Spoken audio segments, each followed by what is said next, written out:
What's going on, everybody? Mortem here, this time bringing you my impressions from an early preview for Lies of P. An interesting, dark and gritty take on the fable of Pinocchio, of course. However, this one is a Souls-like, and this video should be going live roughly the time that it was showcased at the Summer Games Fest, as the developer gave me a few days early access to look at this, so I could have something live at the same time. That said, it's my understanding that this is a demo that is going live right after that show, so if you want to check this out for yourself now, you should be able to. I will try to link to the Steam page down below. But with that in mind, let's actually talk about this game a little bit. So, as I mentioned, it is a Souls-like first and foremost, so if you don't like that kind of game, this probably isn't for you. However, the novelty of using something like a story about Pinocchio as the setting for that is especially interesting, and they do play into that a little bit. But first and foremost, once we come to and get our bearings, we have to choose a play style, as there will be several different weapons and stats for us to raise up, as most Souls-likes have. But right at the beginning, we choose between basically 3 different classes as our starting point, but as we level up, we'll be able to adjust how we please. This is also going to determine our starting weapon, and our choices are basically slow and heavy, fast and quick, or a balanced mix of the two. Once we get into combat, it is, after all, a Souls-like, so you probably know what to expect here. Attacking, dodging, etc. all has a stamina cost. We have to watch our stamina as we attack the enemy,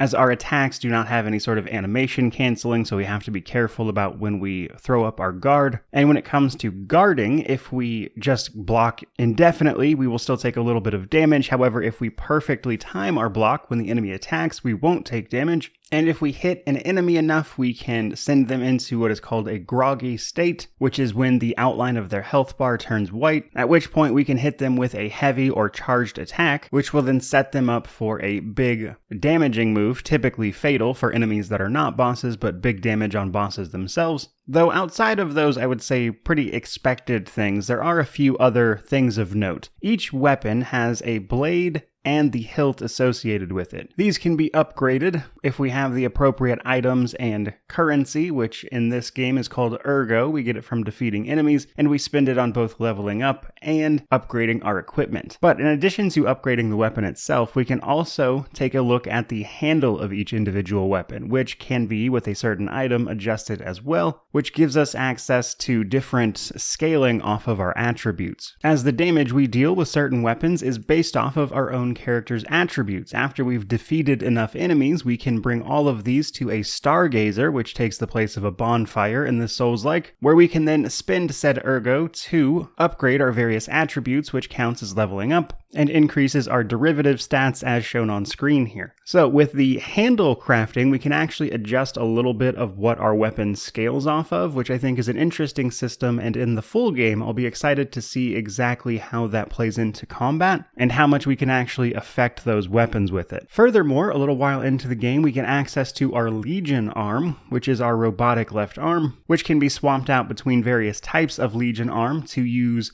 different various abilities associated with each. In the demo here, we have access to a sort of ranged attack that it can do. However, this does cost us a separate meter of energy called Fable Energy that has to be replenished with items, etc. And when it comes to replenishing our own health, for instance, we use pulse cells. In between Stargazer visits, we have 3 of these. However, after they are empty completely, if we engage in combat enough with enemies, we can actually recharge them a little bit, which I thought was a novel idea. And outside of just weapons, we do have equipment that we can use to upgrade our own defenses, which is typically like machine parts we can equip. However, our physical appearance is done separately through outfits we can find, so that's more of a just cosmetic choice for our character. What I would say is the much more interesting thing is that with this being the story of Pinocchio, or P in this case, what makes him interesting or unique is that unlike all of the other puppets, as they call them in the setting, we have the ability to lie. And in a world where a plague has swept through this city and the puppets themselves are running amok, that turns out to be a useful ability that is going to play into the story, and we get to see a little bit of that right here in the demo. How much this actually affects the story and if there are different endings has yet to be seen, of course, but at certain points we will be given the option to either tell the truth or lie, as Pinocchio is known to do. Whereas all of the other puppets in the city are seemingly incapable of this, we can use it to our benefit to stay alive, as our character is some sort of special puppet on a mission to become a real human being, as the fable goes. But with all of that said, I think you kind of get the gist of it here. So to leave you with an actual opinion, Lies of P is shaping up to be a very good Souls-like. It's really leaning heavily into the fable that it is based on, and I think that's going to go some unique places, especially given the gritty take they're going for. And when it comes to the actual gameplay, even in the demo here, it is remarkably smooth. Now, at first glance, it kind of reminds me of last year's Steel Rising, but a bit less janky.